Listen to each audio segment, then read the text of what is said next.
Shalom, Makim Yabashmel Shai Bashmel Gadash Bakatam. This is Dasha Bakwa, mouth of the GM at the Oz Camp. Come at you with a quick lesson. Lord's willing is edifying to the hopeful elect. You know, uh, Today we have seen, or Salakia, it's 1 o'clock. Yesterday we seen DJ Trump get in there. But we seen him and his whole cabinet. All right, which consists of billionaires that's worth 11 to 13 billion dollars is in the White House right now. And call Haloyim Layah Shai, man. We are in some very spiritual times. This has never been seen. All these rich people that are sitting in the Oval Office right now, making plans to move accordingly, basically to get rid of the rubbish, which they see the so-called blacks, Latinos, and Native Americans as nothing of worth. All right, and that's written all throughout the scriptures. All right, they don't see us as people. Okay, but hey, I'm just gonna jump straight into the scriptures. Pull a couple words. Lord's will is edifying to the hopeful elect. Okay, I'm gonna go to. Let me go to Matthew chapter 13, verse 16. It says, "But blessed are your eyes, for they see, and your ears, for they hear."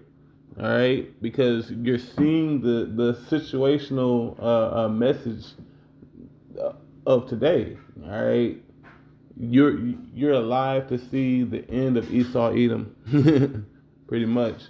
All right, verse 17 it says, "For verily I say unto you that many prophets and righteous men have desired to see those things which ye see, and have not seen them."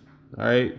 Well, they have not seen them with their eyes whenever they were on the earth, but now that Yahweh Shemiah Shai has brought back some of those men, they see with their eyes the things that they have hoped to see in their past lives.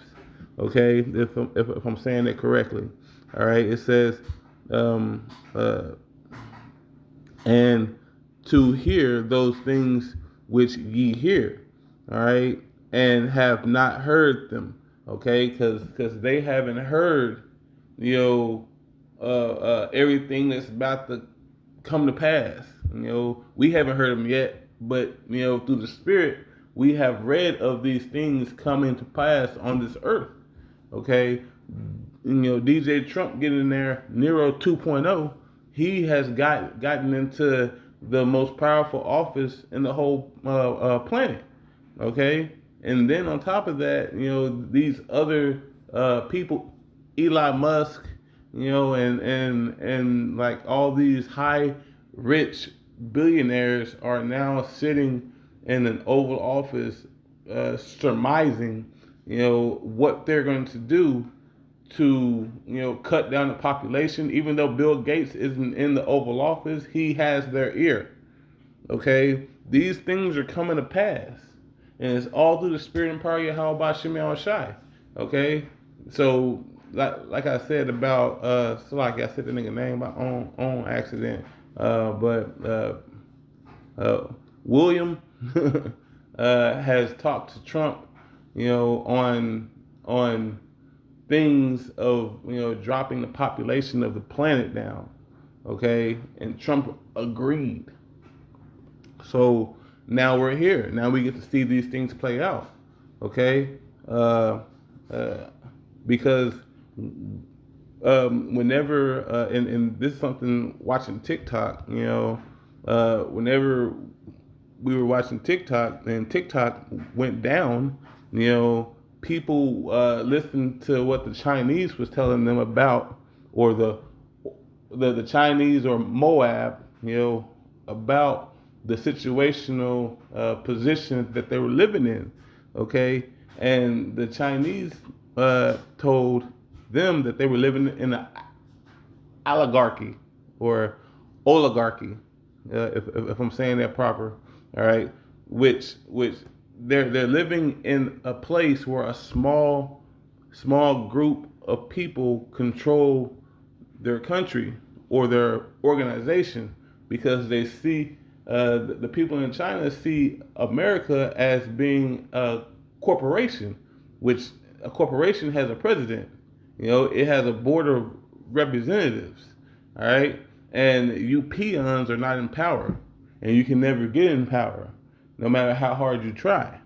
But through the spirit and power of Yahweh Shemi Shai, we have seen these things through the scriptures. We have heard of these things through our elders and apostles of GMS, all right, that have been preaching for 30 plus years, okay, that have been singing the same song, all right, and it's not going to change because this is a song that never ends, all right, it goes on and on, all right.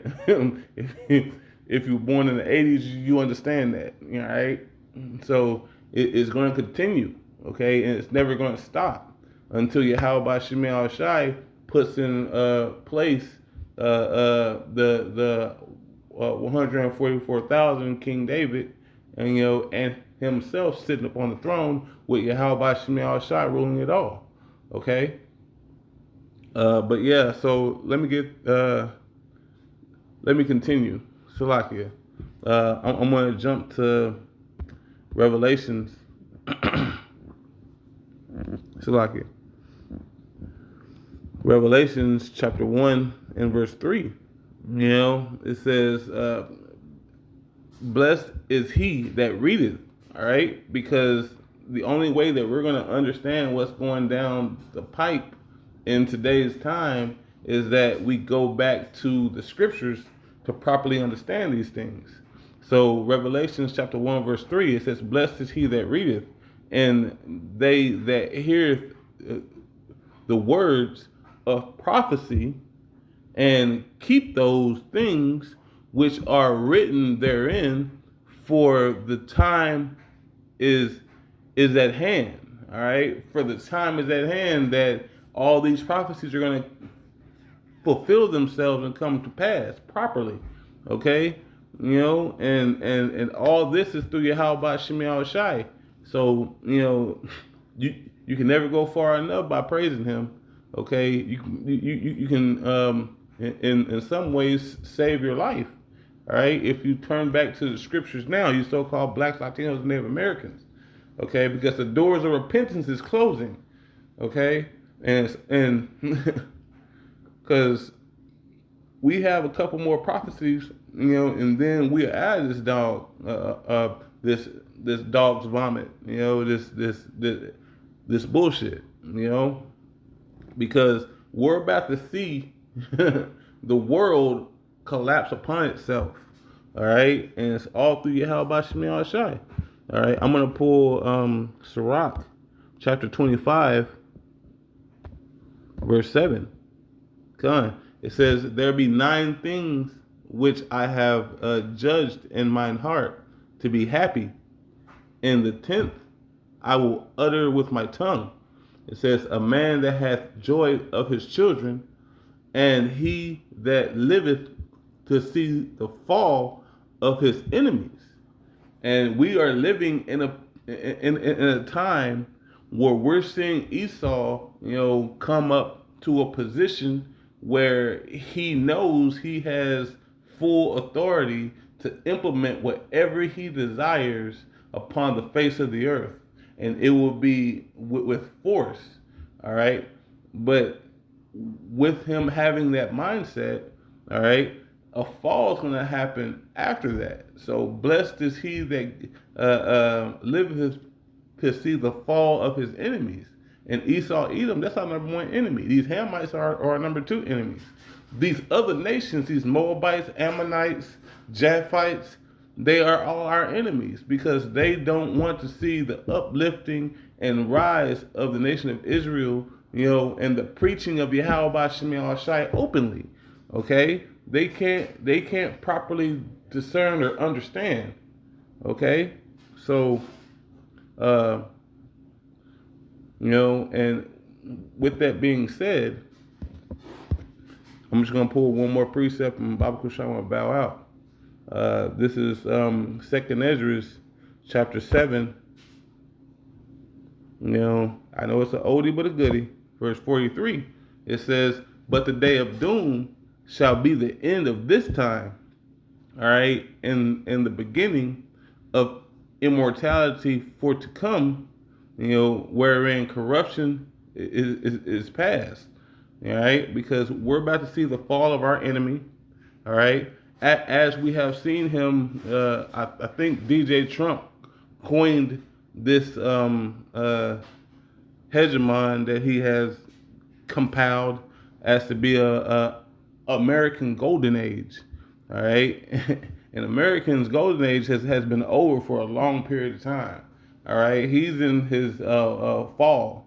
All right, just to put that out there as well. Okay, but yeah, I'm gonna go back to that Second Ezra chapter 7 verse 43. It says, "But the day of doom shall be the end of this time, and the beginning of immortality to come, wherein corruption is past." Okay, corruption. That's Esau Edom's MMO. He likes to corrupt and throw down governments.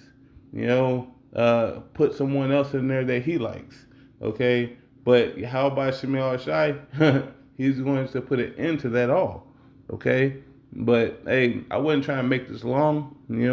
I just wanted to hit a couple points, and pray for the or chant this place down, and allow the spirit of how by Shemel Shah to rock through the four corners of the earth.